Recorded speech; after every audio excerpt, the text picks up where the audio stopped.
एक बेर हम अकेले मुंबई जात रहनी। देवरिया से बस में बैठ के गोरखपुर रेलवे स्टेशन तक गईनी। हमके इहो जानकारी ना रहे कि ट्रेन में शौचालय होला। आगे का भइल एक कविता के माध्यम से सुनल जाओ। कविता ही लिखले बानी जाग जाग राती के, भैया हो भुलैया मत हमरे ई बाती के। कविता ही लिखले बानी जाग जाग राती के, भैया हो भुलैया मत हमरे ई बाती के। पहले बेर जात रहनी बहरा कमाए, आ गोरखपुर पहुँचनी तो लगनी घबराए। पहले बेर जात रहनी बहरा कमाए, गोरखपुर पहुँचनी तो लगनी घबराए। देवरिया से गोरखपुर बसे से गईनी, आ पैदल हम रेलवे स्टेशन पर आईनी। देवरिया से गोरखपुर बसे से गईनी, पैदल हम रेलवे स्टेशन पर आईनी। गोरखपुर से मुंबई के जब ले लेहनी टिकट, आईनी स्टेशन पर तक काम भइल बिकट।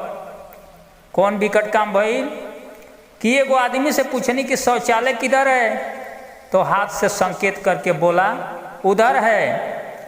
जल्दी से भाग के शौचालय में गईनी, अब पैंटे के चैन खोलत अंदर समयनी। जल्दी से भाग के शौचालय में गईनी, पैंटे के चैन खोलत अंदर समयनी। बड़ा तेज लागल रहे अब ना रुकाइल, आ कहाँ करतानी हमरा इहो ना बुझाइल। बड़ा तेज लागल रहे अब ना रोकाइल, आ कहाँ करतानी हमरा इहो ना बुझाइल। शौचालय के गार्ड हमके आके लागल डांटे, आगे जब देखनी तो लगनी हम कांपे। शौचालय के गार्ड हमके आके लागल डांटे, आगे जब देखनी तो लगनी हम कांपे। हमारा बुझाइल नहीं 10 बजे दिन में, आ खड़ा होके करत रहनी पानी की बेसिन में। ये भैया बुझाइल नहीं इतना तेज लागल रहे। बेसिन की आगे पीछे लागल रहे शीशा। अब देखल जाओ, बेसिन की आगे पीछे लागल रहे शीशा, आ सगरी में लौकत रहनी बन गई खीसा। बेसिन की आगे पीछे लागल रहे शीशा, सगरी में लौकत रहनी बन गई खीसा।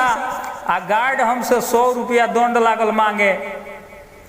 गार्ड हमसे 100 रुपया दंड लागल मांगे, आ 30 रुपया दे के ओके हम लगनी भागे। जल्दी से भाग के हम ट्रेन में समयनी, आय अपने गलती पर बड़ा शर्मैनी। जल्दी से भाग के हम ट्रेन में समयनी, अपने गलती पर बड़ा शर्मैनी। अपने गलती पर बड़ा शर्मैनी। भैया अगर ये कविता आप सबके पसंद आयल हुई तो एक लाइक सब्सक्राइब जरूर करब जा। धन्यवाद।